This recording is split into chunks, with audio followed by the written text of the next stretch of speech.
শালিক পাখিকে কি খাওয়াবেন আর কি খাওয়াবেন না? বন্ধুরা, আজ আমি আমার আদরের শালিক পাখির খাবার নিয়ে কথা বলবো। অনেকেই শালিক পাখি পোষেন, কিন্তু জানেন না কোনো খাবার ভালো আর কোনো খাবার ক্ষতি করতে পারে। শালিক পাখিকে ভাত, কলা, পেঁপে, কাঁঠাল, পোকামাক, সেদ্ধ ডিমের সামান্য অংশ এবং পাখির উপযোগী খাবার খাওয়ানো যায়। এসব খাবার তাদের বড় হতে সাহায্য করে। তবে কিছু খাবার কখনোই দেওয়া উচিত নয়। বেশি লবণযুক্ত খাবার, অতিরিক্ত তেলমসলা, চকলেট, কফি, কোমল পানীয় বা পচা খাবার শালিকের জন্য ক্ষতিকর হতে পারে।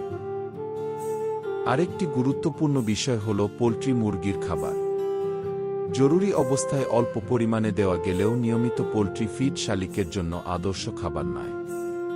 কারণ এটি মুরগির চাহিদা অনুযায়ী তৈরি করা হয়, শালিকের জন্য নয়। ভিডিওটি ভালো লাগলে লাইক, কমেন্ট, ইউটিউব চ্যানেলটা সাবস্ক্রাইব করতে ভুলবেন না।